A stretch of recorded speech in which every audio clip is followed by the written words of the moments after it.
Kasi ko, ang daming kamatis. Ang daming kamatis. Sa gulay yan na. Ekip. Kyla Estrada proud na pinakita ang kanyang alindog at sexy. Dito wala nga boobs. Wala kang boobs. Kyla Estrada proud na Wala pinakita nga. ang kanyang alindog at sexy man. Kyla Estrada. Sa photoshoot para sa bench coffee, ginawa ni Kyla ang mga netizens sa kanyang curvy.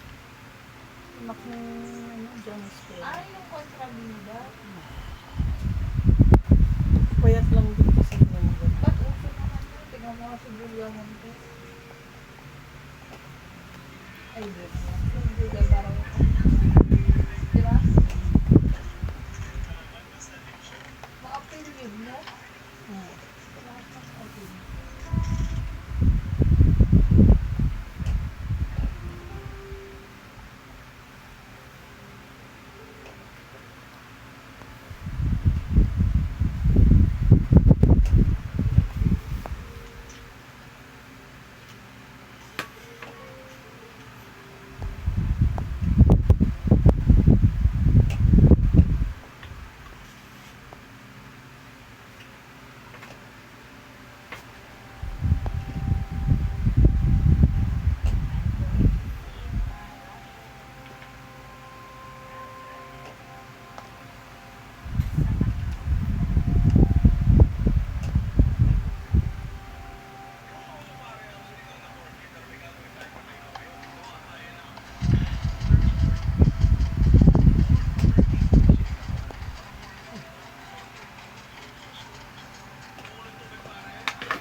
Huwag ko kapag mga kamatis po.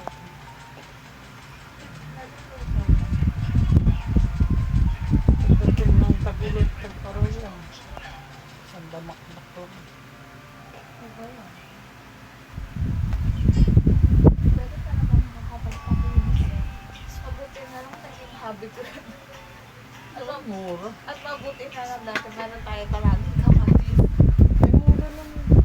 No? Hmm. 5 piso mo, 1 kilo nga ito. Kaya, Ano nila kung anong lotion ko nag-gluta daw ako, ha? Natural yan. Yan, gluta.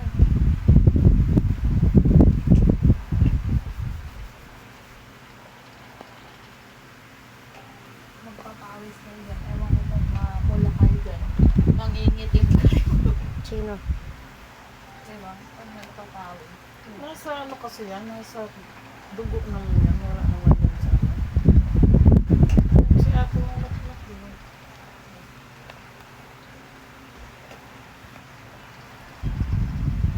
Nauso na kasi may sandukan. Kailangan pantayan nila. Gusto ko naman ito. Late ka na mag-text ng Happy New Year. Si Mateo. Si ano Barbie. Ay, ba? Nag-message siya? Hindi nagpo-post eh. Friends kami, di ba? O di nakikita ko na yun.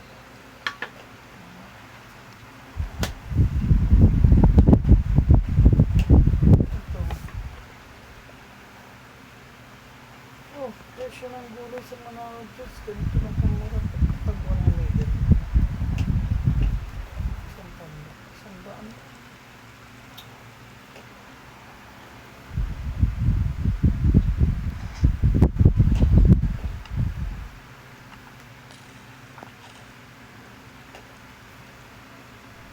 Dito pa yung bahay. Maraming mga bahay ng mga artista doon.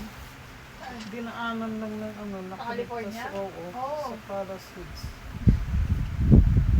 Pero mo yun, nakapabit na ka na, oh, nasunog yung sayo. talaga ng Panginoon. Hinihiro kasi nila eh. Na mangga. Meron silang globe, ano ba yun? May award din sila. Oh. Mga mayayaman kasi sa, diba, Los Angeles. Halos ang pista nandyan eh. Halos dyan nga yung Hollywood eh. Oo nga. Tapos nagano sila na ano, yung God Creator of Heaven. Zero, ano ba? Zero ambag, yung walang ambag, zero. Sa Earth, gano'n. Sa kanila. Oh. Tapos sinabi pa nila, God bless yung town nila. O di, ilang araw lang pinarusahan na sila. God bless daw sila eh. Sabi ng host. Wala silang Diyos, diba? O di, ayarip sila. Wala daw ambag yung Panginoon sa kanila. Saan ba yung tikoy na sinasabi niya? Oh, ganda ng ano niya. Tikoy? Hmm.